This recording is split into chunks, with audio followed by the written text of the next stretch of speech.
The Nerd Academy podcast is released weekly at 12 p.m. Eastern Standard Time, available on our website at www.thenerdacademypodcast.com and wherever you listen to podcasts. You can find the Nerd Academy podcast on Facebook, Twitter, Instagram, and YouTube.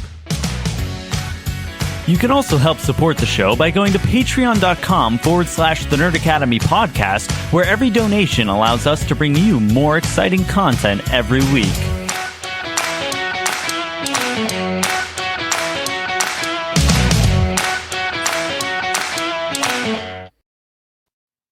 Good morning, class, and welcome back to the Nerd Academy podcast, your source for nerddom news and commentary. Yes, I sound like shit again because I feel like shit again.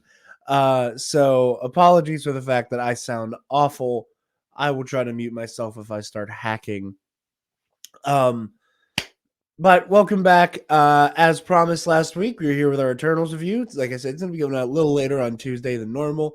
Hopefully it's out on Tuesday. Worst case scenario, you're hearing or watching this Wednesday morning. Either way, we are joined by Mitch from ComicBookCast again for another review. Hello, everyone. You can follow me on Twitter at Mitch692. Yes, you can, And also and you should. ComicBookCast. We should do all of those things. I'm back on coffee, and it happens every year. Every year, I'm like, the beginning of the year, caffeine addiction. And then I don't touch coffee for like the entire middle chunk of the year. And then I get to the very end, and it's getting cold again. I feel like shit, so I'm like, I need to drink something hot. And now I'm back on coffee. I got this whiskey bourbon, or like bourbon, was bourbon brown sugar flavored coffee that I'm mixing with caramel creamer, and it's incredible. And I'm back to my coffee addiction. You guys have some weird coffee. Some weird. I don't do anything. You should always see the creamers, bro. You should I've had this conversation before about what a creamer is, and it's been so long ago, I just totally forgot, because it's like what actually is is it actually cream or is it milk? It's heavy cream. Like, that's the point of half and half, is that it's half milk and half heavy cream. But like the coffee creamers, that's where the shit gets wild. Like, yeah, I've because seen it's like there's all so manner many. It's nuts. All manner of like candy bar flavors, like Snickers and Reese's and shit like that. One of my favorites is the Cinnamon Toast Crunch coffee creamer. That sounds wild. I just have coffee with milk. That's how we do. You're no fun. It's what we do. It's just how we. Maybe if you go to Starbucks, you'll get all this stuff. Yeah. See, I'm not much of a Starbucks guy. Because the coffee is just one of those things that it's like, if I can't make it myself, like if I can't fully customize it, I don't want it. You know what I mean? Like, that's why I love Sheets so much, because I can just go over there and push all the buttons, have them put like 8 different sauces in my burrito, and then I die on the toilet later. But I'm very much like you, maybe not the toilet part, but I will only really drink coffee in the colder part of the year. That's pretty much what it's turned into for me. And it's purely because it's like, I don't like drinking hot stuff in the summer when it's roasting. Like, the last thing I want is to make my body hot. Yeah, and the weird thing is, though, is that like hot coffee, I've finally come around on. I've been drinking a lot more hot coffee in the recent time.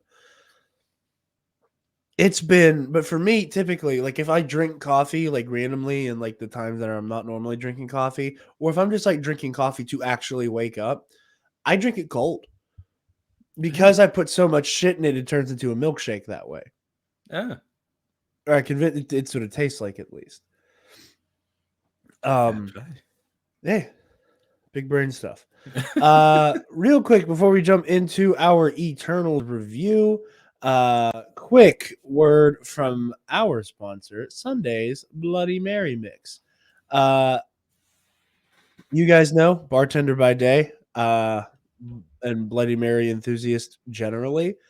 and I don't typically like Bloody Mary mix. Like I was just saying, I prefer to like completely construct what I'm having. I like having the control over the flavor normally, so that's why I like, doing Bloody Marys from scratch. And it's impressive to do at work because people are like, "Ooh, what are you doing?" Because I didn't immediately go for the mix. I'm like, "Here's Worcestershire sauce and horseradish and shit." I said Worcestershire, and Mitch, I don't know actually how to say this. I'm slightly dying on the inside of how you pronounced it. Okay, actually, how am I supposed to say it? Worcestershire. Worcestershire. Okay. My mom has always jokingly just gone Worcestershire as a joke because I mean, hardly anyone can actually say it properly. I planted my flag firmly in Worcestershire, but Worcestershire, you said? Okay. Yep. Well, now that's where the flag is planted because I was told by an actual British person. It's something that's more impressive. However, I am completely stuck on the spicy Caesar mix. I just got myself a second jar. This shit is so good. Like the excitement I had where it was like I can literally just use a Bloody Mary mix when I'm making myself a drink at home just sent me over the moon. It's the perfect level of spicy, the hint of Caesar kind of in like the background of the sip. Friggin' delicious. I love it. There's also a mild mix. They got rim salt, a subscription service, which I'm considering getting.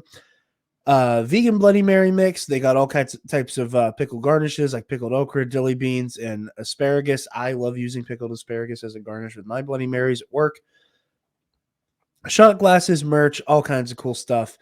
And if you guys would like to get yourself some Sunday's Bloody Mary, go ahead and use code TNAP at checkout, TNAP. You'll get 10% off and you'll be helping out your favorite group of ragtag idiot nerds. So without any further ado, Eternals. Mitch. How about them Rotten Tomatoes? Let's check in on the tomato meter. Let's check in on the tomato meter. I think last I saw it was 48. Oh, man. I sound so gross. I apologize to everybody watching and listening to this. I sound so disgusting. Oh, Mitch, I'm sorry. It's fine. It's fine. It's it can't be worse than the It's tomato 47. Score. Oh, God. It's 47. With 80% audience score. Now, I want to say here for a moment, I think that like a lot of people have a weird and kind of selective relationship with critic reviews. Mm-hmm.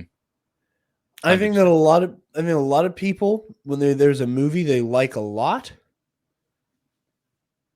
and it gets good reviews, they hold it up. Right? And they go, look, even the people who watch movies professionally agree with me. And then when a movie they really like doesn't get great reviews, it's, oh, who trusts the critics? They're, they're out of touch. They don't understand, whatever. I'm very much of the opinion where it's like, I think everybody does that. I think to a certain extent, everybody is guilty of, we care when we agree with them and we don't care when we don't. Yeah. Everyone's guilty of it. Yeah. I think that citing critic reviews is only useful when you're dealing with somebody who's like when you're having a conversation, you're like debating the merit of whatever art you're talking about. And words like objectively bad start getting thrown around. Yeah. And and then you have really bad faith arguments coming forward. That is the moment where I would be like, no, this is where I'm going to cite a critic consensus and go, the people who professionally watch movies, the people who have watched more movies than you or me or whomever the hypothetical bad faith arguer is put together, they've seen more. These are the people who their job is understanding film language.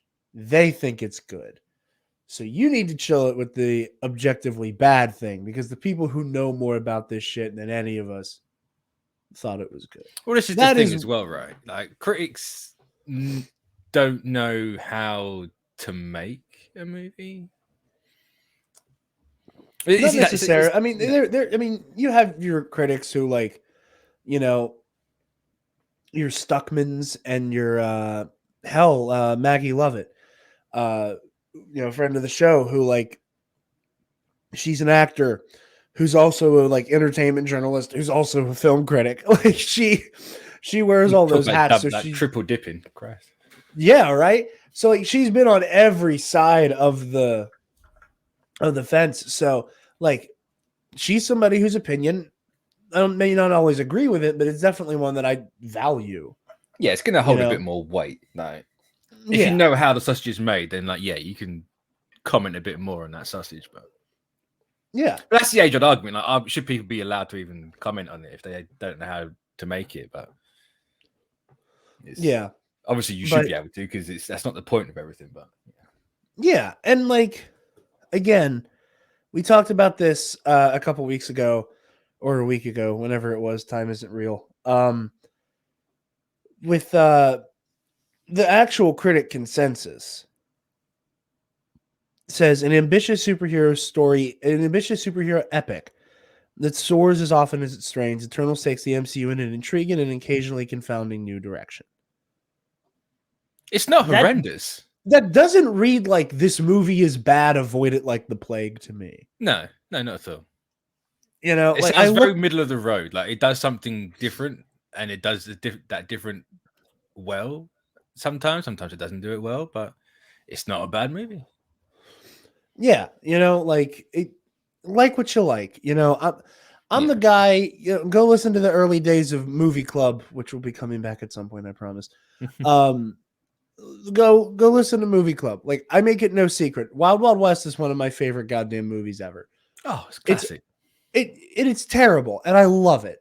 Like there are movies that I will defend until the end, until the day I die. That people are like, "Oh no, that's bad," or whatever, man.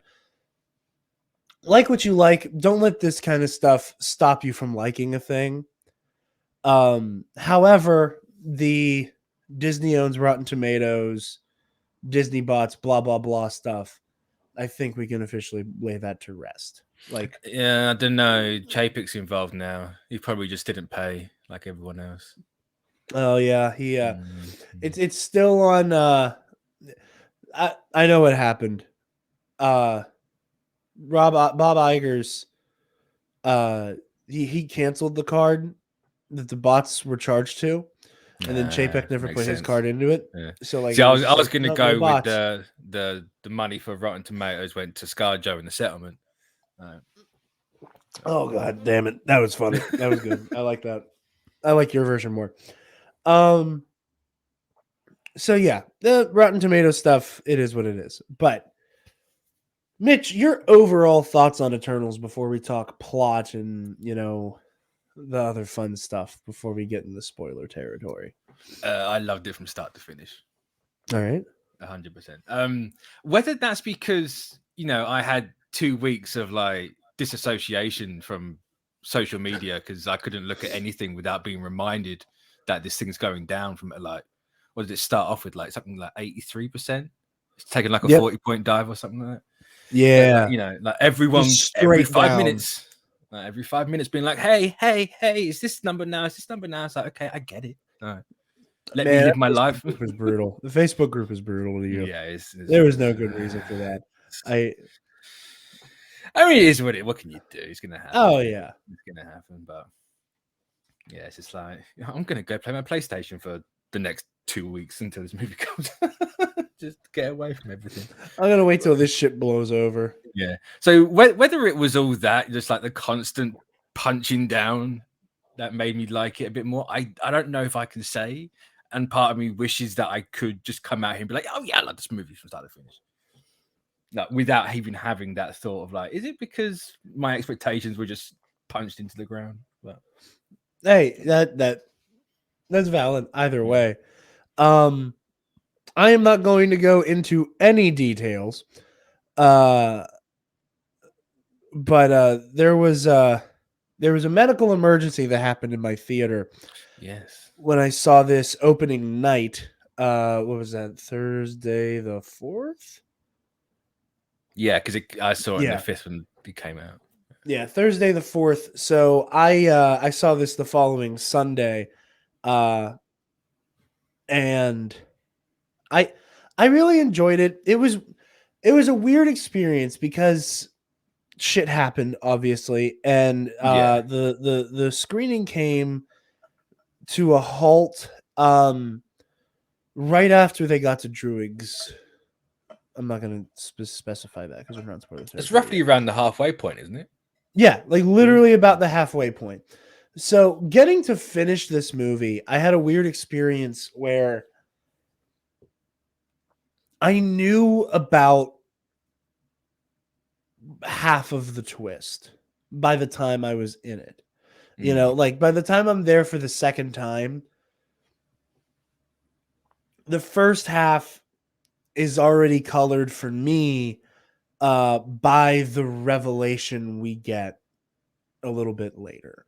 Like right before they get to Druig. And it was really interesting. And my girlfriend kind of leaned over and went, some of these scenes make a lot more sense. Like just having that one little bit of information recolored the experience of the first half of the movie, which was interesting. I did enjoy it a lot. I think like I will always say, if you have a good cast, if you have people who are acting their asses off, you can get me to sign off on anything. Like you could have the most Dookie Water screenplay ever written, and that's just one of those things for me.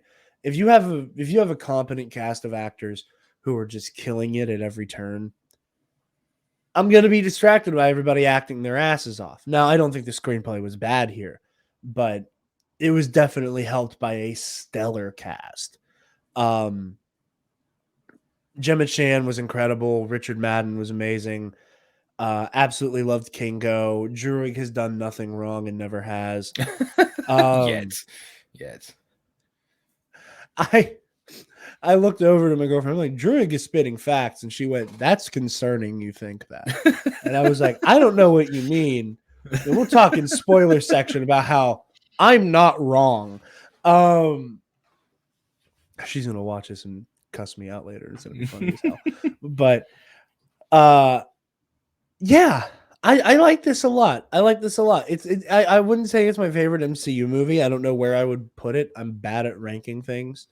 I'm good at identifying my favorite, but I'm not great at like trying to put everything in a spot. I haven't done an MCU ranking since I think Phase 1, mainly because I don't care to do it. It's too much now.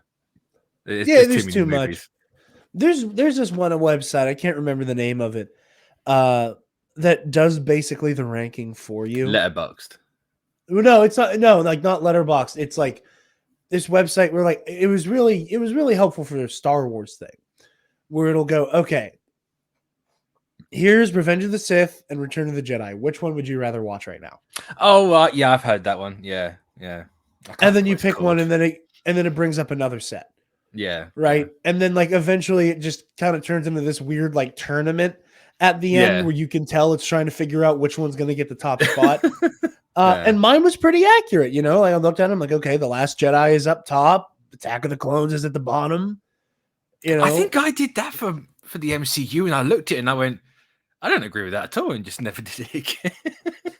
Just like that's not I think my order would have been, but okay. Yeah, I did one for the MCU once, but I was also like very tired and like had the revelation. It would take trying like 8 to do hours it to do now. Yeah, I'm like, Jesus Christ, there's so many movies.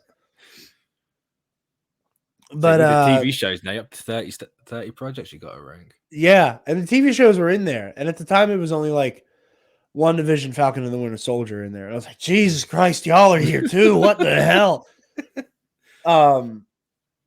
That said, we liked it. We recommend it. Go see it. Stamp of approval. From this point forward, we are moving into spoiler territory. Druig could have stopped colonialism and nobody let him. He was correct. He was right. He did the world a service. Fastus could have stopped a lot of stuff. Apparently, and I only saw a little bit of like, wow, they really did Fastos dirty. And I saw there was some like Twitter discourse about the Fastos thing. Personally, for me, looking at it, that just comes down to why did you have the gay one be the one to bomb Hiroshima? Not that but he did it himself, obviously, but he's responsible for the A bomb being made and all that. I think that's kind of what it comes like. If you're gonna have, well, at least my perspective on this, if you're gonna have a representation like that, then they need to be allowed to make mistakes and be actual characters. Yeah. And like, something horrendous like that. Yeah, of course you should be able to make something like that. Like, it's not a bad thing that. Like, is it a bad thing that it happened in the movie? Yes, because it's a horrific event to happen. But it's perfectly fine for a character like that to be able to be in a situation. And I do understand and respect the criticism that every time it's like, yay, we got our first insert underrepresented group character in a thing, they normally do something terrible. Yeah. Like there's normally like, and again, it's, you can talk about unconscious biases and stuff like that. Personally, again, I myself am part of the Alphabet Mafia. So I feel qualified to wade in here. Alphabet Mafia is the first time I've heard that. I love it. As someone who loves making Italian jokes about myself, I was like, I now get to say I'm part of the Alphabet Mafia. Gabagool. For those of you who aren't watching the video version and listening to this, I did the hand thing, and it was funny. So laugh. But during the scene where they're like back on the Domo, and he's like, okay, we're in Babylon. I'm going to give him a steam-powered engine. I leaned over to Spencer and Taylor, and I jokingly went, we're going to find out he was actually Oppenheimer, aren't we? And they laughed. And then we're seeing it the second time. And it's like, I can't remember if it said they were in Hiroshima or Nagasaki, but it just says that, and then I'm like, I reached over and grabbed both of their legs, and I was like, oh no, I was kidding. Jesus Christ. And I was mortified that I like called it by accident. I was like, oh, this will be funny. I'll say that he'll nuke Japan. And then he nuked Japan. And I was like, sliding into my chair, But it was I think it was such a well acted moment. I think Brian Tyree Henry's fantastic in this movie. Oh my God. I loved him so much. His 1v1 with Icarus. Oh my God. I loved Fastos so much. Yeah, he was fantastic. The way he was like, oh, I've been waiting a long time to clip your wings, Icarus. Like, it was so good. And we will talk about Icarus. I have so many opinions. We will. I have so many opinions. As I said on Twitter, Snyder is certainly the blueprint in terms of Superman as an asshole. The plot is a little overly complicated and a metaphor that punches you in the face to make sure you get it. Yeah. Some people would also say the tomato score in the box office, but it's doing well. This is the thing. People are trying to tout it as a failure. It's like, just because it's not the highest grossing movie of the year, like, it's got the second biggest opening in a pandemic. Like, how it made more than Ant-Man in a pandemic. Like, people like to have their narratives, and I just let them stick to it now. There are a few things that frustrate me as much as the fact that there are so many people who, in bad faith, want to pretend that the MCU is falling apart at the seams and dying. Oh, yeah. That I have to go to bat for the biggest franchise on the planet and the biggest corporation. Like, I shouldn't have to defend the top dog. This is not an underdog story anymore.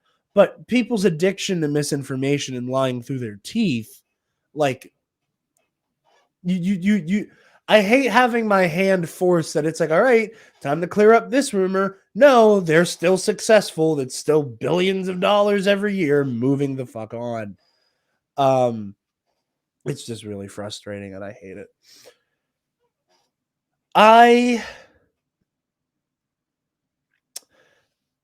What I was alluding to with the thing that we did learn about was that the mission of the Eternals is that, you know, they're blazing a trail for a new Celestial to be born. All of that stuff. The way that informed watching, like, only getting to the middle part, like, literally, like, having seen the movie in full now, it happened like seconds before the Deviants attacked Druig's cult. Ugh.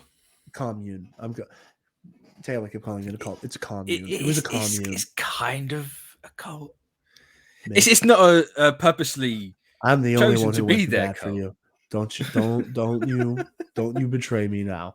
It's a cult forced upon people, which you could argue is a cult anyway. But yeah, I'm just saying he started his little hippie commune after stopping some colonialism, and then like people just kind of lived like they just that was just kind of where they lived. I'm not saying I think having everybody be in a hive mind is completely ethical. it's just the morally grey nature of this film, isn't it? It is. It is. Druig has never done anything wrong. Beating a small child over the head with a rock might be considered that was so funny. I dropped the popcorn. I was not expecting him to just dome Sprite with a rock. And it was a big rock. That thing was huge. That might be one of like the best, like people talk about like MCU humor. That might be one of the funniest moments in the entire MCU. Just because like you can see him for a split second just sprinting up. Can you actually? Yeah! Like you could just see like him for like a split second right before he does it, just wind up, and it's so funny. Like whenever this movie is out on home release, Druig smashing a rock over Sprite's head needs to become the new Cat in the Hat with a bat meme.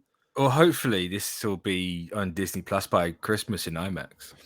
Oh God, yeah, hopefully. Maybe the IMAX will make you see more of it. IMAX. Your whole screen's just gonna get used now. Maybe not. IMAX on your TV. What? Okay. Okay. Let's talk Icarus. Cool. Icarus. Yes, Icarus. This bitch. I saw your tweet about someone earlier using that, and I died. Man, I wish it was a news week because we'd have a lot to talk about. But, oh boy, I stopped trusting Icarus at Druig's commune.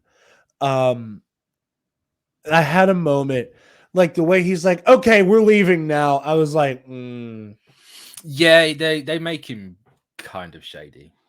I was like, you don't want him to read your mind, but he can't. Like there, huh? Druig can only do it to humans. Oh, okay. Still, he was shifty as shit. Oh yeah, he was definitely like there was a moment where it's like, I don't trust this at all. And like, I had a feeling that like he knew more than them, but oh man, I was not prepared for the full like he killed Ajax thing, or like threw her to the deviants and killed her that way. Which like in hindsight, it's one of those moments where like, because Eternals is a new property, I didn't see the kind of like trailer dissecting you normally see for like a Spider-Man or like an established character. So I think there's absolutely a way somebody could have figured that out from the trailers, because I remember that shot of him like heat visioning When at the he's at the farm. barn. Yeah. Yeah. And I feel like somebody could have figured out like Ajax lives at this farmhouse. He's heat visioning stuff. Something happened at the farm. Yeah. And I remember seeing somebody in the Facebook group going, I think Salma Hayek dies, because we only see her in like what looks like the flashback stuff. And whoever did that, Yeah. very astute observation. That was a very astute observation, and kudos to you. But it's just you could also go like, well, it's Selma Hayek. It's going to be a safe guess that if anyone's going to die, it's the big name that's not going to be in it a lot, obviously. But apparently, she said she has a multi-picture deal. I was just going to say, I say that as she's just literally said, "Oh yeah, I'm signing up for more movies." Like, of course you are. You're an Eternal. Yeah, but and what I would also say in response to that is Felicity Jones. That's her name. Generso. It is Felicity Jones, isn't it? I think so. She was signed on for a multi-picture deal at Lucasfilm. We know how Rogue One ended. True, So but that a lot of the mean time there's that can't contingency, revisit. like if you're popular, we'll bring you back in a flashback or some bullshit for a cameo. Or there's some type of like bullshit Spirit Quest stuff that happens in the sequel we will be getting, where Ajax is involved in it somehow. This is evil Superman done, I think, the best we've ever seen it.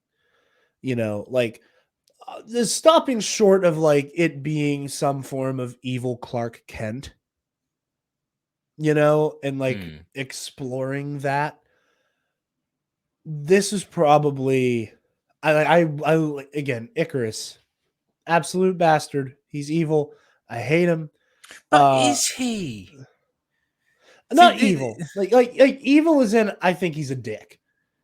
But he's not a villain. Like that no. I shouldn't use the word evil. Evil insofar as I want to hit him with a shovel. Or right? A big rock. Because or a rock. So funny. I'm like I can't wait till I can put that in the stream deck to just like click that little clip. I really enjoyed his character. I loved seeing his like, I am dedicated to the mission and the mission alone, and I will kill all of you. Watching the rest of the Eternals team up to throw down with him was really cool. You know, like it has everything to do with the way they fight him. Like seeing everybody's fat powers, seeing the way that, you know, Phastos is taking this like support route while you have Makari and Thena just both like taking him from the front head on, brawling with him. I love the fact that it would have been, I mean, granted, we do get our brief 1v1 between Thena and Icarus on the Domo, but I really liked seeing the speedster be the one who's like kind of the biggest brawler, the one to worry about.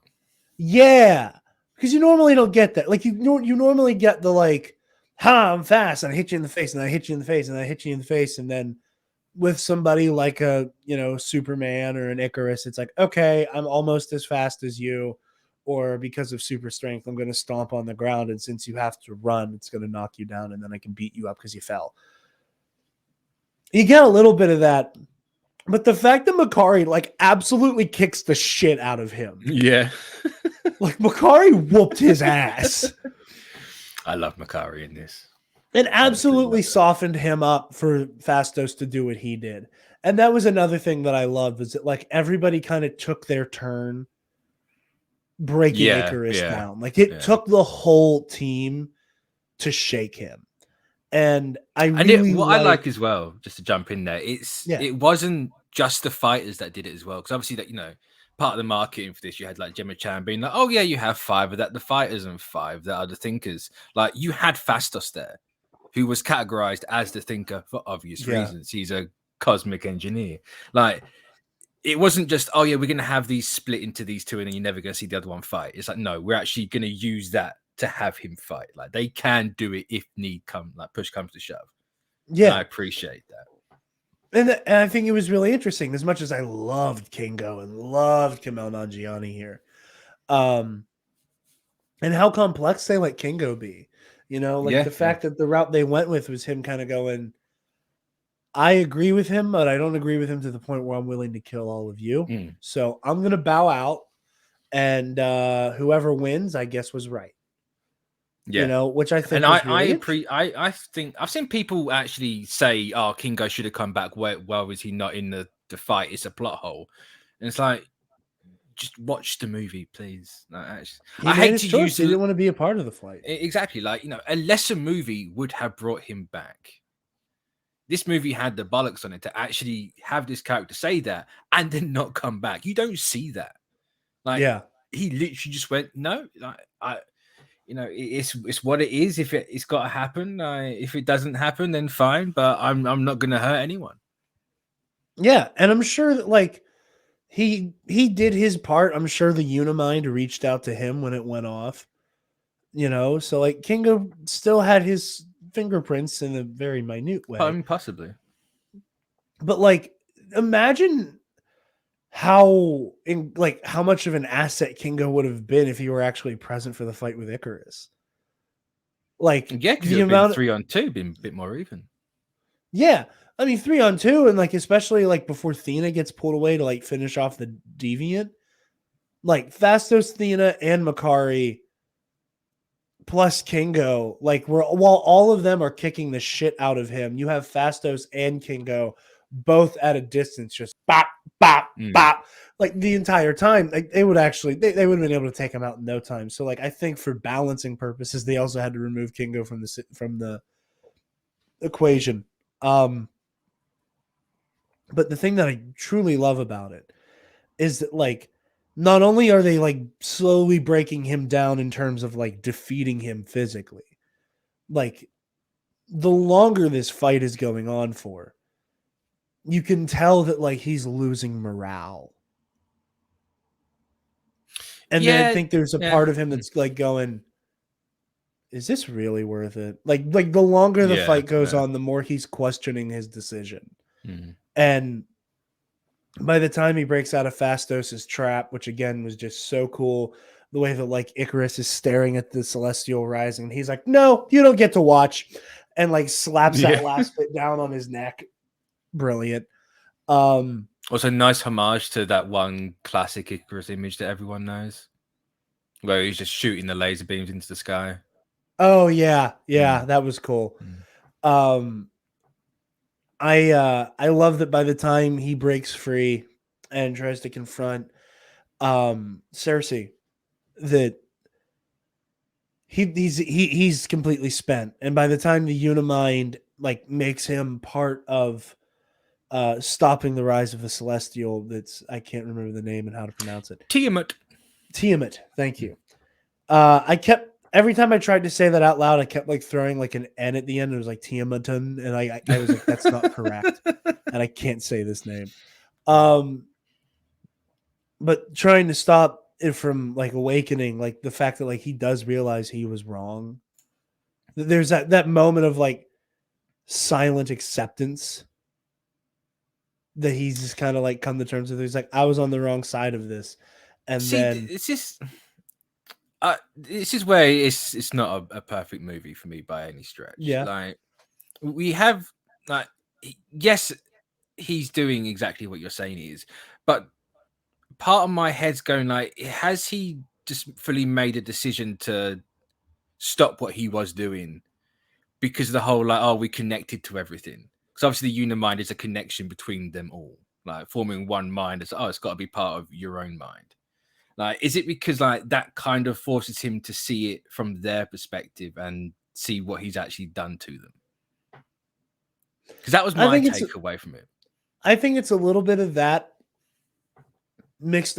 I think that is the straw that breaks the camel's back. I mean, it's a very big straw, but the fact that again, like the longer he's fighting Fastos and Thena and Makari, the longer he's having this. The longer I think he's questioning his actions. Yeah, And the longer I think he's going this isn't right. Like I don't want to hurt any of you. and I'm forcing myself to in the name of this thing that's going to kill us all anyway. And by the time he gets to Cersei, I think his resolve is at an all-time low. And then the Unimind thing happens. He has his aha moment via space magic. At which point, he's so overwrought with guilt that Icarus flies into the sun.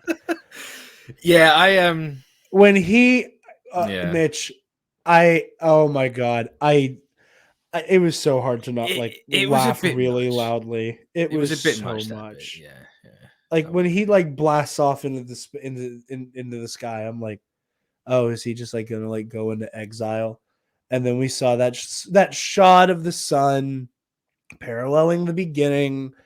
I was like, no, Yeah. we're not doing this. Yeah. We're not jumping the shark this hard. But this is the problem with a character like Icarus. Like his whole thing is about a son. Obviously, namesake and characteristics in the comics as well. Like his whole like appearance and aesthetic is based on a son. Yeah. So it's obviously a ham-fisted way of doing it because it's like, hey, did you get it? He flew into the sun. Not too close. But yeah, it was a bit weird. Definitely a bit weird. Like, it was a lot. Not a choice I would have made.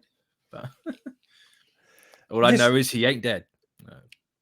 No, you don't think so? No, I mean he didn't burn up. That's true. I would have. There's also nobody. Yeah, I also would have gone. I was part of me was like during the first post credit scene, or no, at the very end of the movie, not the post credit scene. That we would have seen whenever Ashir, I can't Arisham, I can't pronounce any of these goddamn celestial names. I read it in the crawl and they said it, and in my head I was like, I'm never gonna say these names right. Arisham got lucky. Whenever he like brought up, Phastos, Kingo, and Cersei, I was like, you're waiting for Icarus to just come. I was like, and I was surprised that he didn't. I was like, they actually might have killed him, and I'm surprised. I mean, it's a good point. He might have actually have melted up at some point. But even then, he's coming back. I hope so, because Richard Madden was incredible in this. Well, here's the thing, right? They're Eternals. Yeah, their entire shtick is to die and come back. The memories are stored on some weird giant space wall plant computer thing. Like it's coming back. Now, do you think the same can be said for Gilgamesh? Yes. I hope you're right. I think that shit hurted, and I didn't like it. Yeah, I like Gil. I think they're gonna use this franchise because they're gonna make a sequel. Let's be honest here. They're not. Oh, absolutely, they are. They said Eternals will return. Also, with that ending, like, come on. You can't blue ball me like that and then leave me hanging for eternity. Like, how dare you? Hey, I see what you did there. Mm-hmm. But like, Gilgamesh in the comics isn't the nicest guy. Neither's Druig, in fairness. So it's like you can play about with these characters and have them be slightly different when they come back. There's nothing to say that these characters through the millennia that they've been helping the emergencies have been the same. No, yeah. I think the only one that might have been the same was Ajax, because she knew, obviously, being the prime eternal. But for people like Icarus and Cersei, like, this might have been the first time that they had that relationship together. We just don't know that. Yeah. So like, you could bring Gilgamesh and Ajax and Icarus back and just be like, hey, yeah, they're slightly different now. Now, was Icarus having his mind wiped as well? Or was he in the know the entire time? He was. That's what I thought. He was in the know from when they left Babylon.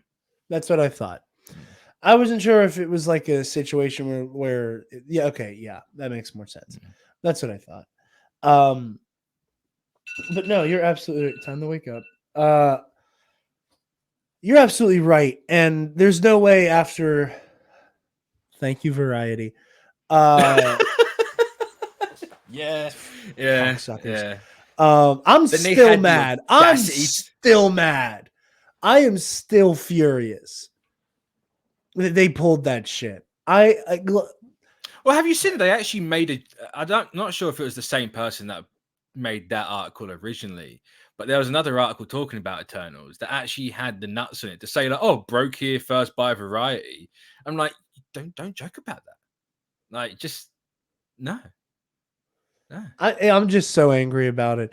And to quote a jackass, maybe there should be consequences for $1 million going that sounds hard fine. with the leaks. Yeah. Maybe a certain idiot named Jan Jampia. Mm-hmm. Anyway, I can say that because he said that. I'm quoting his own joke. But with the whole Pippin Star Fox thing, there's no way you don't do a sequel. No. With international sex symbol Harry Styles. All right. Or in the words of Close Out, omnisexual Harry Styles. Oh. This omnisexual being Harry Styles. Just like, okay. Listen, I've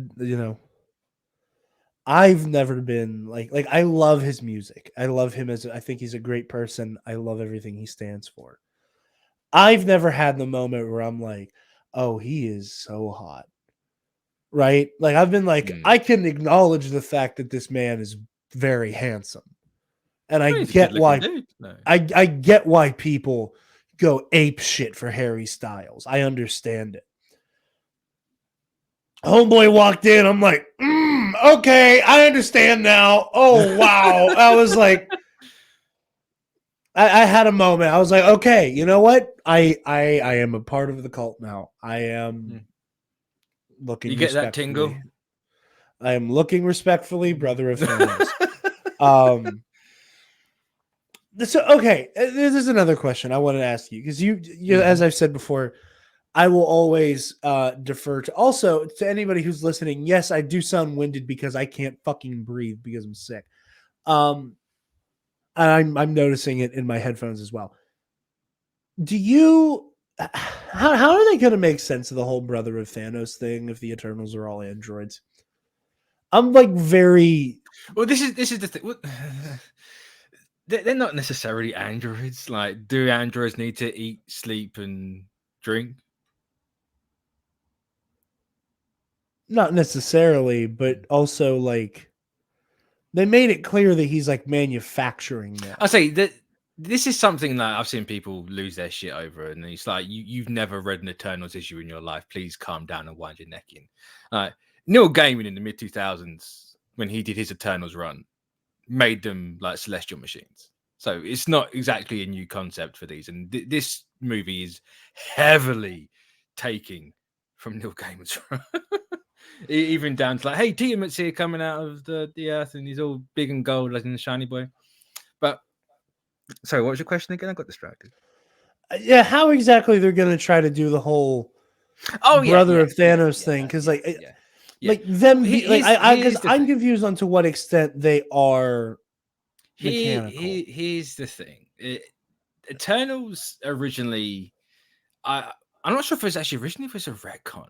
I haven't finished the Jack Kirby run. I'm really, I don't like admitting it. I need to finish it up. But my understanding was there was only ever originally 12 Eternals, which I know in the Kirby run there are like an entire civilization of them.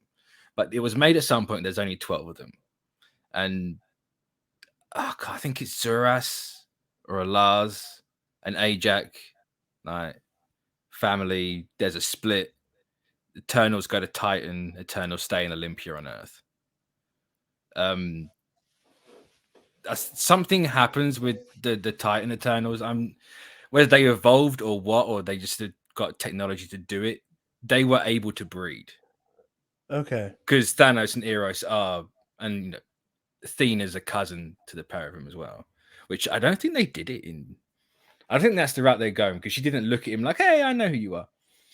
Yeah, I mean, Harry Star Fox also like walks in the room and goes, "You're just as beautiful as I heard." So Yeah. unless Titan is Space Kentucky, Oh god. Well, yeah, there's something happens with them, and I assume it's been a long time since they've been on Titan. Obviously, looking at Infinity War and all that, but yeah, something. Whether Eros was like around before Thanos, and they make Eros the older brother. I think Thanos is supposed to be the younger one. I don't know, but okay, you can quite easily say like go about like, oh, Thanos was an experiment by that family, by like a Lars and his mother. I can't remember her name for the life of me right now, and like that's why he looks like a grape, and he's the deviant. Well, he has the deviant gene because he was an experiment. He wasn't yeah, actually born with it, and something went wrong. Because that's why he has the deviant gene. Like they're not supposed to reproduce, yet here they are. And Thanos is just the unfortunate one that went wrong, and then he got ridiculed his entire life for it. So I don't know. I don't know okay. how they're going to take it in the movies because it's 'Cause obviously quite a lot. But I was surprised whenever Pip shows up and he's doing the whole like brother of Thanos, and I went, okay, we are acknowledging that, yeah. and I'm so confused right now. Like just the instant level of, I thought you guys were robots. What the shit is going on? Or No, they're not quite robots. and I, like I said, like I knew there was some type of like complex, like organic, mechanical something going on there, and calling them robots is reductive. I know that, but I was just shaking my head where I was like, "This is so cool," but I'm so confused right now. This movie is a lot. If you don't know Eternals, like people going on like, oh, there's so much exposition. It's just that for 2.5 hours. It's like it was always gonna be. There's no Like, way to do something like this without it being it's that. like, okay, how would anyone do the Eternals without all this stuff? Like you have to explain. Like you can't just have the Eternals and then that's it. You have to have the Celestials, and it's like, what the Celestials? What are they doing? Like, you have to Yeah. have.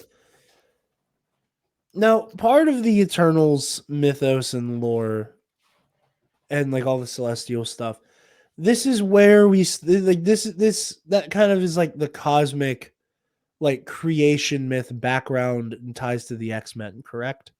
Yes, yeah. Okay. Which they did not Can do. you walk me through that? Because the thing with the MCU right now, and I should have seen it coming, is that back when it was all the Avengers on Earth, I was kicking ass. I was like, I know so much about this shit. And it's getting more and more into like the really weird shit that I have like a cursory knowledge of. See, we're That I'm getting into like, my jam now. yeah, we're like, I was like, you know what? It's a good thing I'm friends My with Mitch time. now. It's My a good thing I time. can tag Mitch in and he can give a crash. I've been The waiting Nerd for this Academy, day since I've been waiting for this day since Guardians came out. And it's just like, oh, I'm Yeah. the only one that knows about that. Yeah, Never adjunct signed. professor Mitch. Sorry, what was it again? How the Eternals and tie to the X-Men. I'm Oh bumping yeah. myself from the stream for a moment to blow my nose and make gross noises. Lovely. Essentially, all it is, it comes down to when the Celestials find us, they're like, oh hey, these monkeys can do they have potential and stuff. We're gonna make the Eternals and the Deviants as two offshoots. In that process, they also put in the X gene into people, and that's it. That's literally it. There's no grand overcomplication. It's just when they were doing the Eternal and Deviant experiments, they just went, yeah, we're gonna plunk this one little tiny gene, little genome into people, and then that's why you get like people like Banner being able to survive that nuclear bomb and become the Hulk. Like, direct responsible because of that gene. That's what that's what I thought. But I figured I'd pitch to you to actually explain that before I got my stars or my wires crossed. But Yeah, there's a lot of wait and setup that's happening here. Obviously, we have the second post-credit scene, which, again, because my Thursday night screening, I didn't get to finish. Obviously knew about the first post-credit scene. Thank you, Variety. Appreciate you so much. The second one, I saw a random tweet that was just like something, holy shit, was that Blade? And I thought it was a joke. Like I thought, because I'm like that. Shut up! Like this is someone's mean. I mean, here's the thing: even like without the Chloe Zhao interview, it's unless you know what Ali sounds like, you're not going to know who that is. Yeah. And then I was in the ComicBookCast Facebook group, and since I'm arrogant and I don't mute the spoiler post because I see these movies Thursday night, I don't have to worry about spoilers. Nicholas, thanks, bud. But my surprise has been ruined now. Hey, Nick. Screeching, eat the sound like you light Yagami, like I win. Oh, the surprise! I adore that reference, by the way. I thank you. I'm not good for many anime jokes, but when I do, that was a good one. Thank you. I was in the Facebook group and I saw this, and again, they're just scrolling past, and I was like, "Holy shit, Blade!" And I went, "Whoa!" Like, I was like, "Goddamn, my boy, my man's." Is he British? Like I was having like this like rush of feelings, and then I was so excited for the post credit scene where I'm like, all right, because I knew it was just a voice cameo. And I wasn't gonna get to see Ali in full, leathery garb. Disappointed he's not British, but pardon me. Now it's just all indigestion. I mean, we can't have every role. We can't have every role in the MCU. You're right, but I want a British Blade. God damn it! I'll give you that one, but not you specifically. That would be problematic. But yeah. I got so excited. I love the setup we're getting for Black Knight. Like I loved the hey, maybe you should make amends with your uncle line. Yeah, that really, because I'm like, my eyes got big and I was like, oh boy, like there is more setup for Black Knight here than I thought there was gonna be. Poor Sashi, she's just like, yeah, the world's gonna end. I'm not gonna tell you that because you will freak out. When she gave him the like, here's like your family signet ring, I thought that like he would have already owned the sword as a family heirloom. Right. Well, I assume he does, doesn't he? Or is that just in the National History Museum? I think he only has it because, as Cersei said, he made amends with his uncle. Yeah, actually, yeah, that's a very good point. Like, I think Cersei kind of inadvertently set him on that path. Yeah. And I really liked that. It's interesting because he seems to kind of already give off the vibe that he knows the deal with the sword. I think his uncle told him. I think his uncle was like, it's just the way he's acting with it. It's like he's used it before. It's whether like he's gonna see his uncle, his uncle's told him, he's picked the sword up, he's kind of like, hey, whoa, this is weird. Yeah. I think his uncle gave him the rundown and was like, this is what happens. This is what I've been up to. Isn't she pretty? Opened up the box, showed off the sword. As a sword guy, I made a very sexual noise when that case was open. I'm not proud of the noise I made, but I'm not going to pretend that I didn't make one. It's beautiful. See, now you got me curious. I had what I can only describe as a Krennic watching Jeddah get blown up reaction of just like, oh, it's beautiful. Give me Give me. I want the ebony blade. There's a lot of swords in this movie. Oh, God, there's so many swords in the MCU now. It makes me happy. I can't wait. I want to watch Blade and Black Knight spar so badly. I'm gonna be a kid in a candy shop, man. Oh. I'm pretty certain it's gonna happen. But yeah, no, I really liked these post-credit scenes. Like it again, phase 4 feels like phase 1 on steroids. You know, I'm not the first person to make that observation, obviously. But it's there, you know, and this felt like a phase 1. I'd argue this is the most phase 1 movie, like a legitimate phase 1 movie we've had since phase 1. I know people like to say Black Widow's one. It's like, shut up. But like that, we've got the 2 post-credit scenes, and for the first time since The Dark World, no one has a clue what they're about, apart from the people that know. The general audience have no clue. Everything else since The Dark World has been like, hey, this is this is the thing, you know, and what's going to happen next with that. Here's the next movie, or here's like a little epilogue to what you just watched. Yeah. Everything for this pertained to what you just saw. It wasn't. Yeah. Obviously, Black Knight and Blade is obviously going to be the Blade movie or whatever. But, you know, it's still like, hey, this is the thing that just happened in this movie. We're not jumping to a shot from Civil War. I can't remember what movie did that. Was it Ant-Man that did that? Yes. Yeah. And it was just a scene from Civil War, which stunned me. Yeah. But here, you know, like you get set up for a sequel with Eros and Pip showing up. And that's cool. And then you get like a stinger for what's next. You know, that doesn't have much context, but like if you know, you know. Like if you know there's a Blade movie coming, and you understand like Blade deals with supernatural stuff, and you know how the Ebony Blade works, you know shit's about to get real.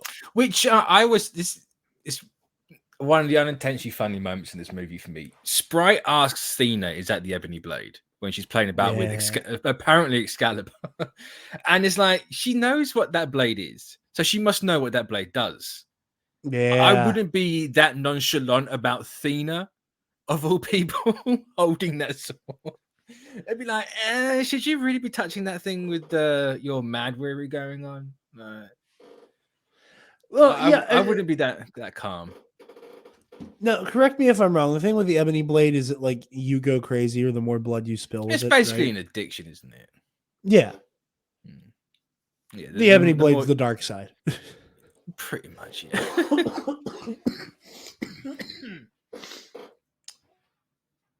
Lovely.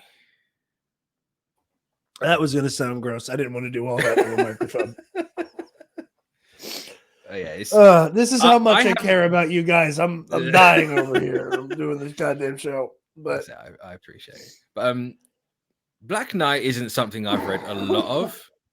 I've read I think it was the Marvel Now run, like the really underappreciated, no one read hidden gem of a run that was that Black Knight book, where he does just go absolutely crazy, and I can't remember that other plane of existence that he takes over. Becomes king of. Black Knight is one of those characters that I have not read a lot of. Like I've never, I haven't. Very much. He's a supporting character, very much.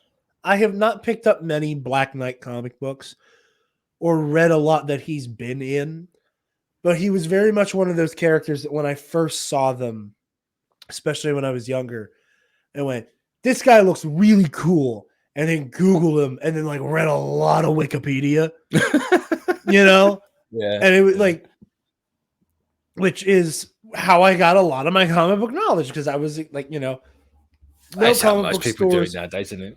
No comic book stores in my area. And I was growing up. I got into Marvel Ultimate Alliance too.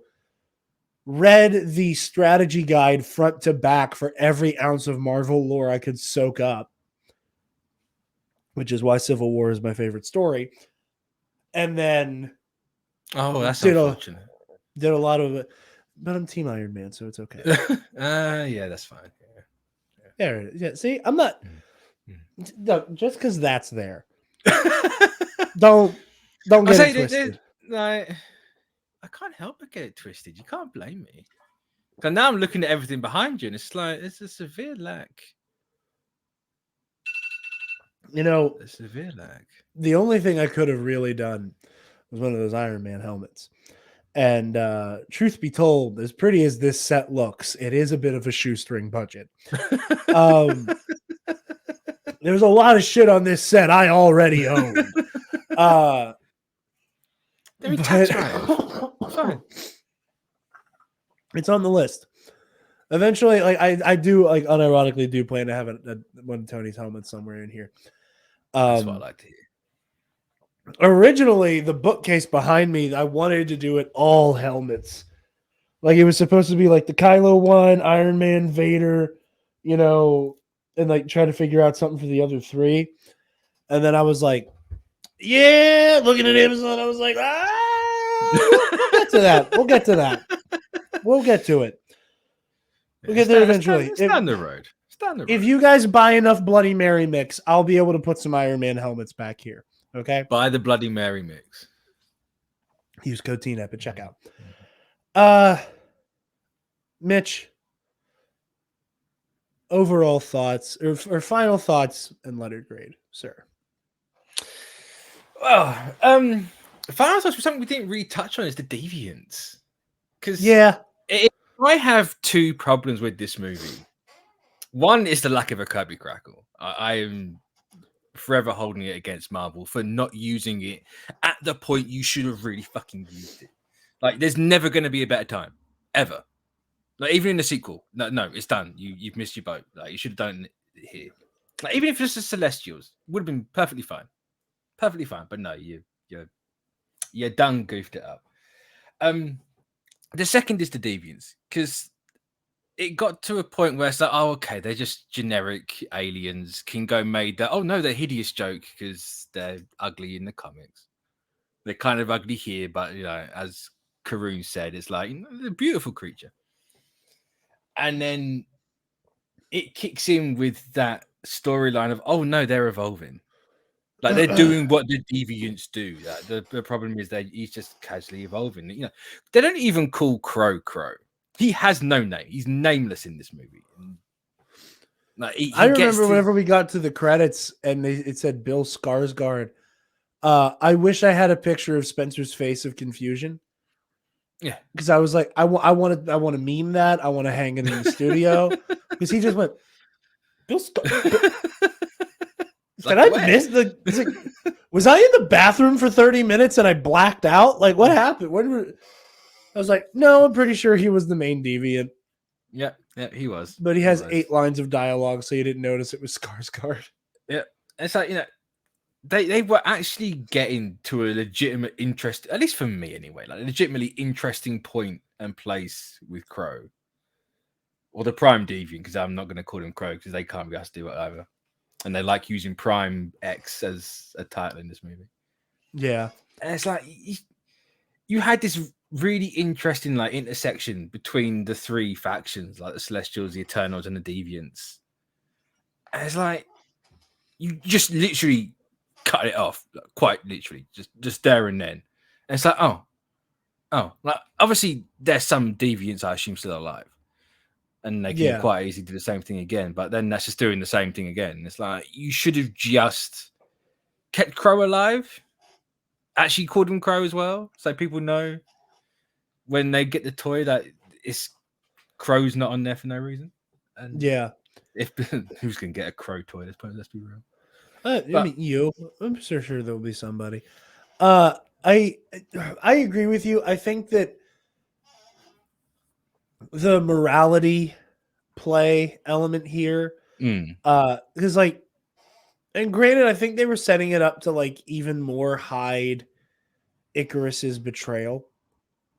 That like in the moment after Crow kills Gilgamesh, where like it's turning into we both don't want this celestial thing to happen.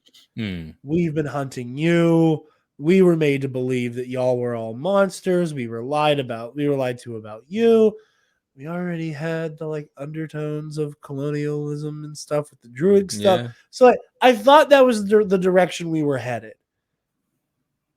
Was a propaganda made us believe you were human, you were soulless savages, and we killed you for it, and we were wrong, and now we're all gonna die unless we team up.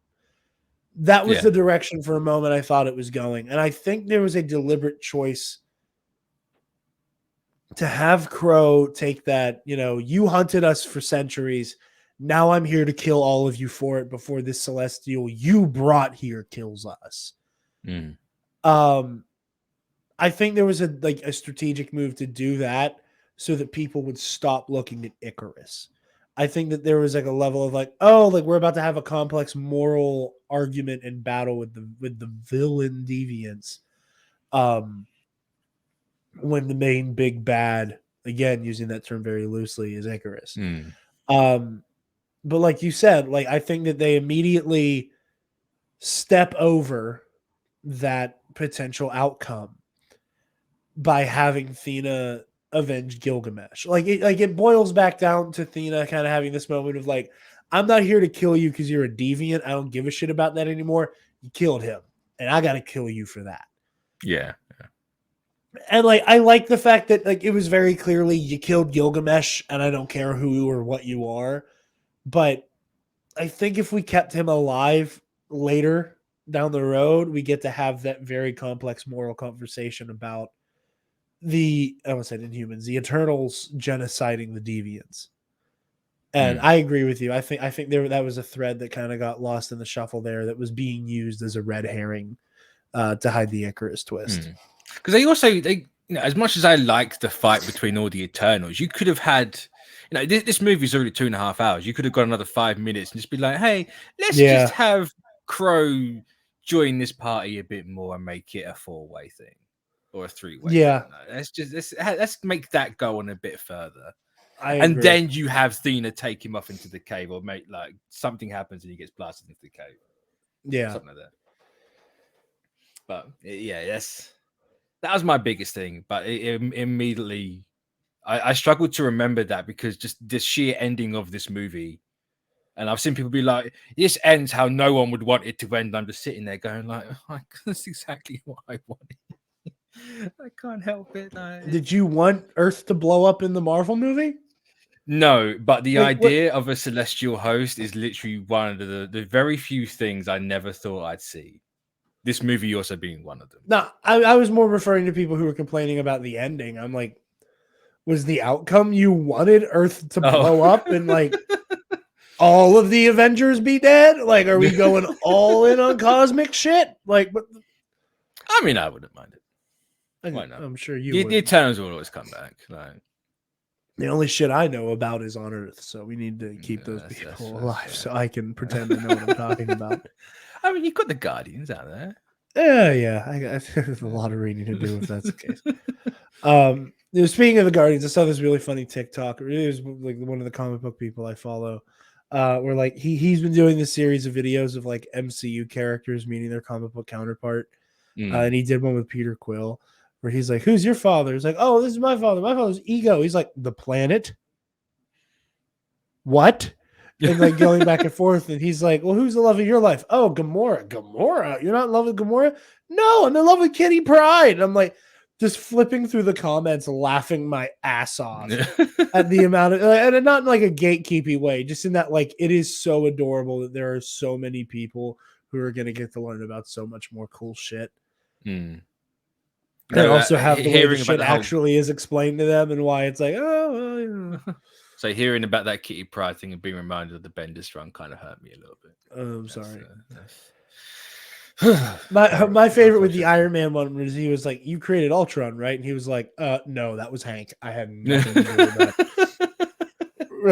That's a really interesting idea for a sketch series. Yeah. Oh, it was so funny. I don't know how many he's done. I've only seen the Star-Lord and Iron Man ones, but they were very funny. But yeah, letter grade.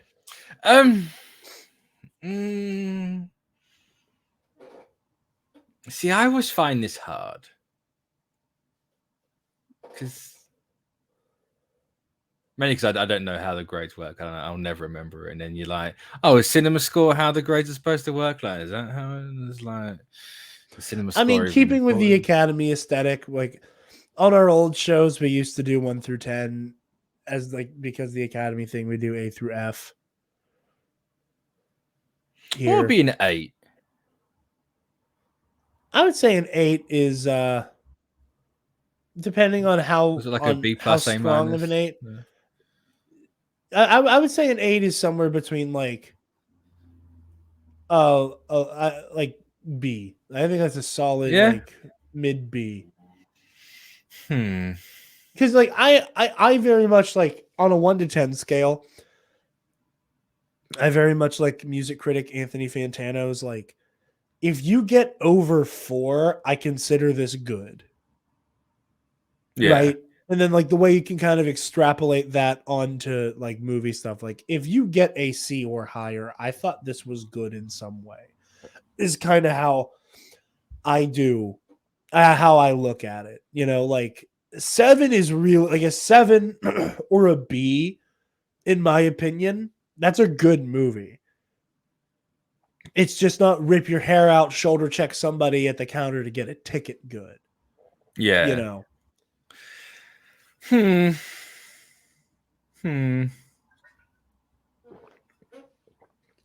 See,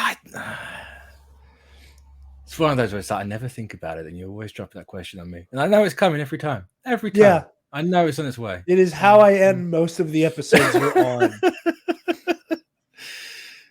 One day I'm gonna actually learn and give some thought into it, and I'm prepared for the day where like you see me winding up to bring the show back in, and you go, Jarod, final thoughts on letter grade, and I'm like, okay, this is new.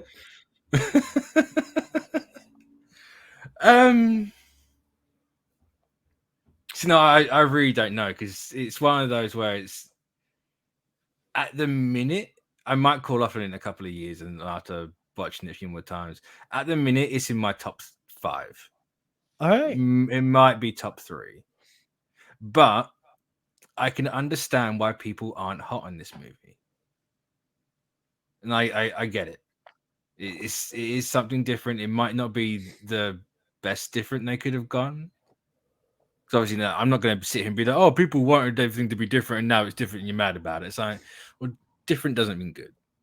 Yeah. So I can I get why, maybe not to the extent people have gone. Like some critics have really kind of like nailed this thing to the wall, but I think I'm just gonna land on a B. All right. It kind of hurts. My heart's gone. No, just give it an A. Just do that. No, I have I flashbacks to the WandaVision review. Just give it an A. Everything's an A, 100%. Yeah, I'd go with a B. Okay. I'll give it a B purely on the fact they done the Deviants as a whole day. I'll give it that. That's valid. I think I'm right behind you on that. I fall firmly in the camp of B. Obviously, this movie, kind of by virtue of what it's trying to cover, had to be very exposition heavy. But the plot is really dense. Yeah. And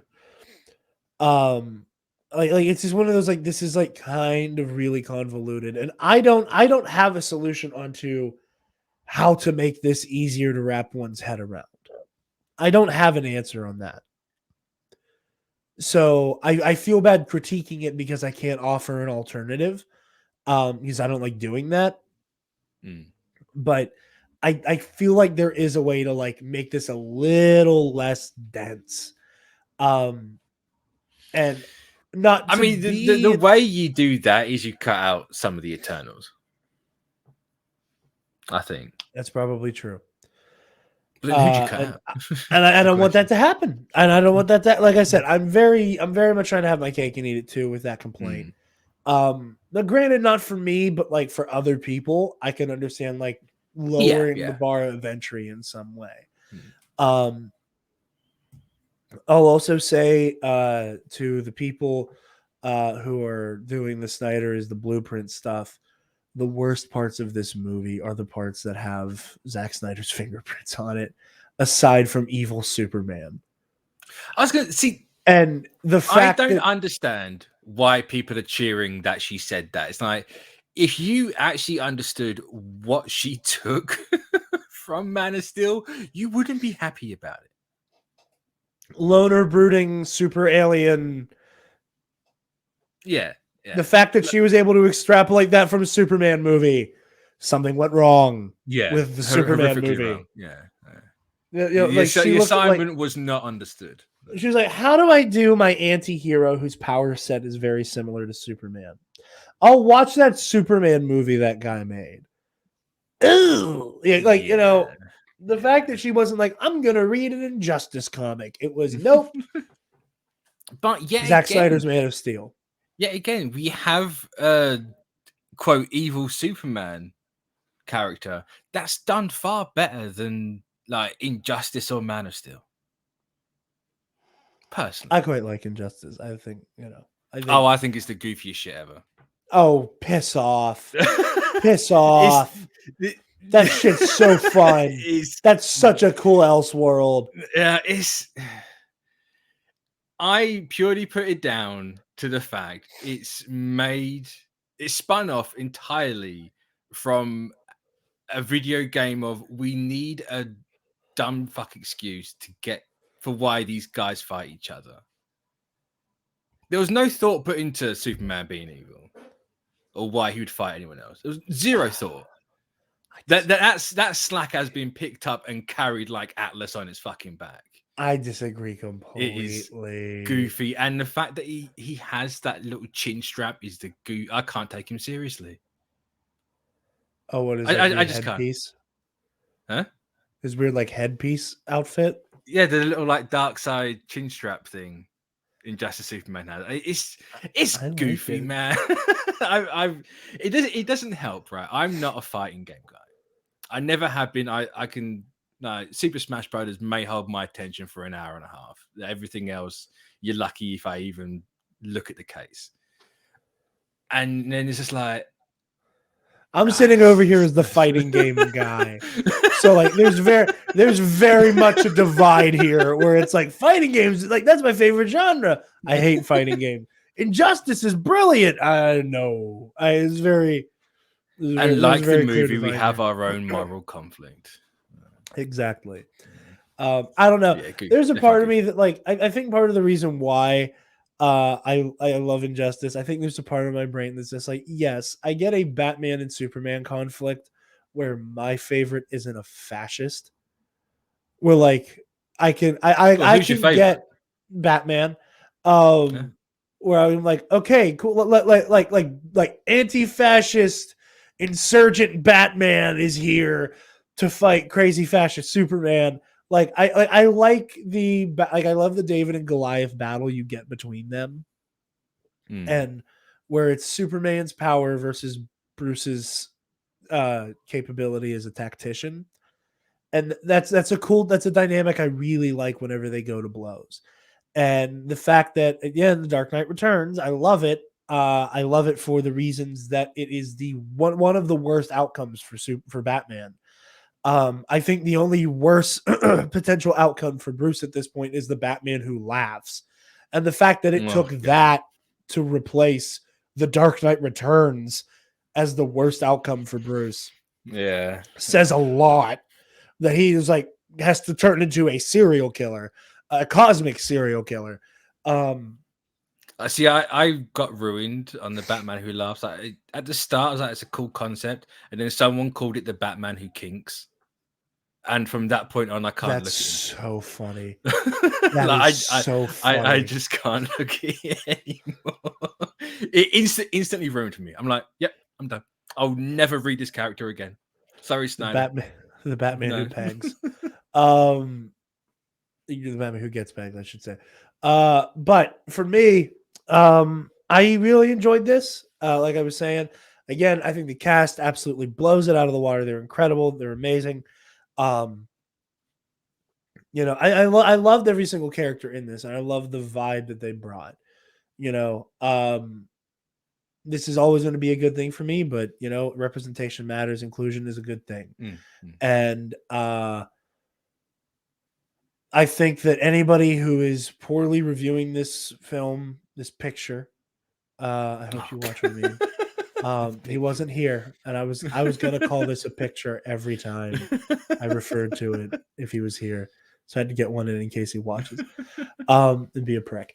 But I think that anybody who is poorly reviewing this movie for the reason of representation, I'll let Bruno say it. This bitch. I am going to abuse that so much. I mean, it's the third time I've seen it in the last 2 hours. So that's fine. I saw that like someone memed it because the actual music video does not do this tight zoom in on Bruno Mars's face. Yeah. And I saw that on TikTok and I was like, "Oh, you're going in my collection." You went all Grievous. Oh yeah. There are some things that I'm just like, I absolutely just, you're like are you familiar with Some More News? No. I don't Like think so. the lefty news commentary channel. It's like a comedy show. It's very hard to describe, but I highly recommend it. They did a bit where they were talking about spinning a wheel to be like the topic they were going to talk about, but all of like the slices on the wheel all said Afghanistan. This was several months ago. And I was like, well, we do a Schmodown podcast. And I'm like, this clip was made for us. You f***ing wheel. F*** you, God. I was like, this just fell right into my lap. I'm so happy. It's the little things that make me happy, like all of my stupid little clips that I need specific context to use, but I'm quick on the trigger with them. This is I think this might be one of the most fertile grounds for future franchises for the MCU. I'm very excited. Yeah. So like I said, I'm feeling like a strong B, maybe a light B or B plus. But yeah. Mitch, where can the lovely people find you, bud? You can find me on Twitter, Mitch2, and every week on the ComicBookCast, youtube.com/whatever the hell it is, or just go to the search bar and put in ComicBookCast. It will no doubt come up. Or Google it. It will come up. And like I've said before, and I say every time I have Mitch on this show, or Armin, or Sean, or anybody, I absolutely stole their bit. Everything I do is slightly based off of what they did. ComicBookCast is the blueprint.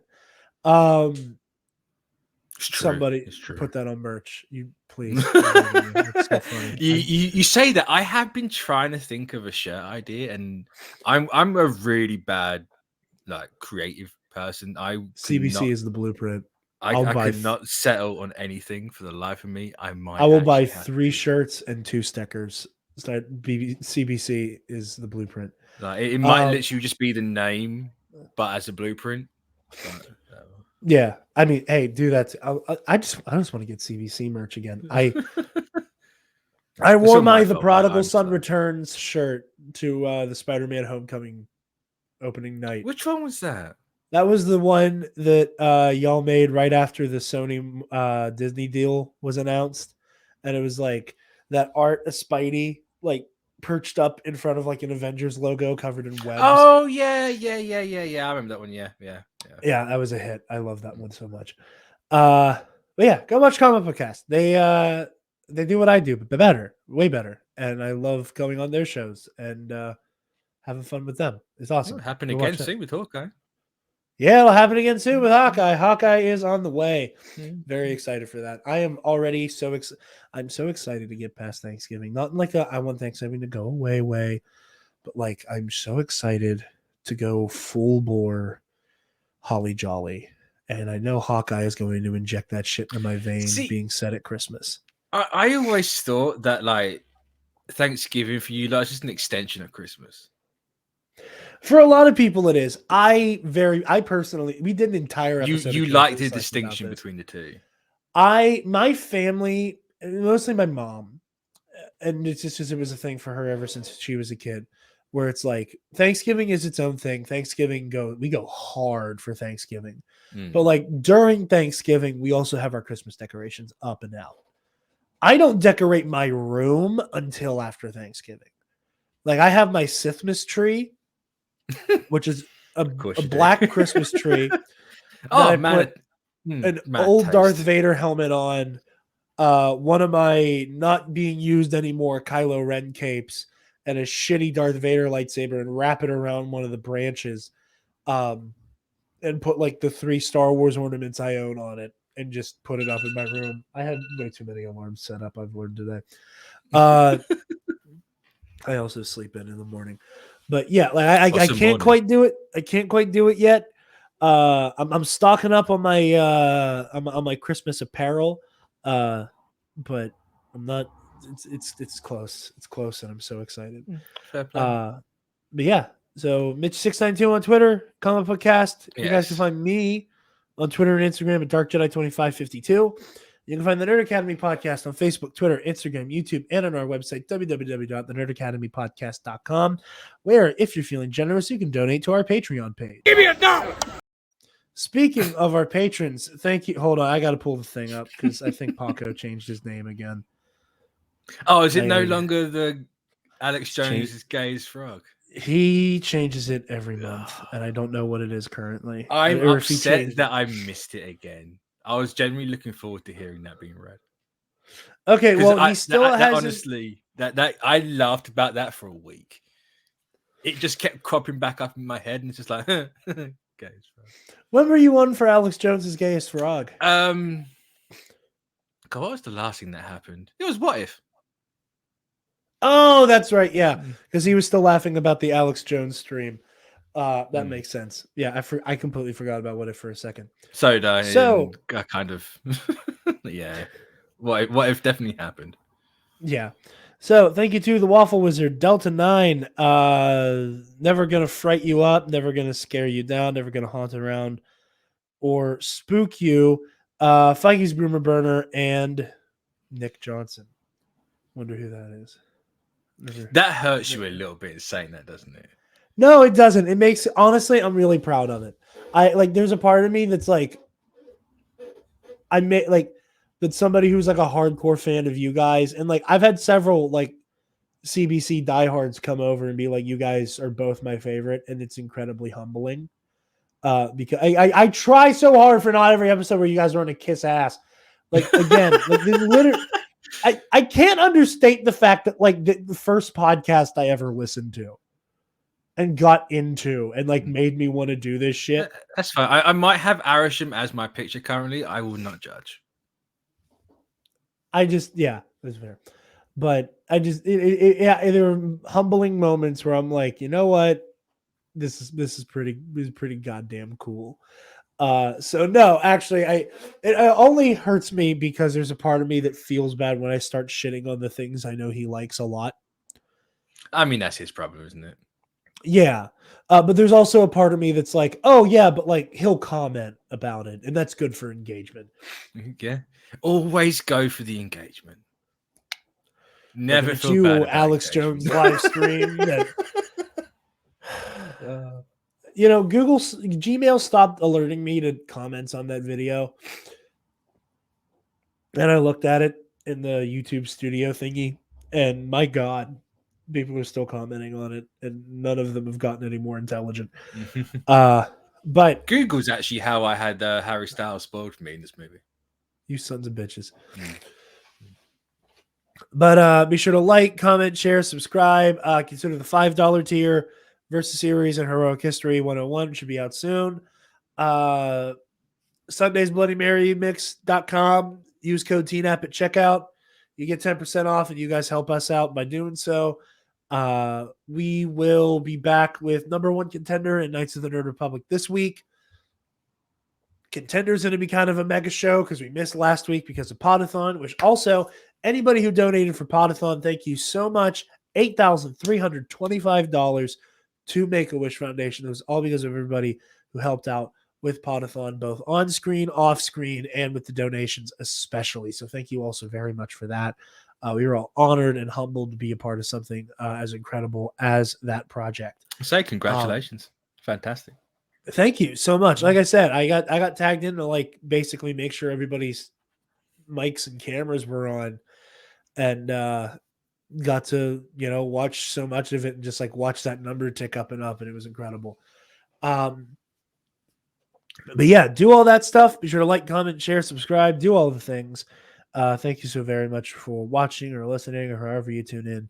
And class dismissed. Stop. Move away from the cookie jar.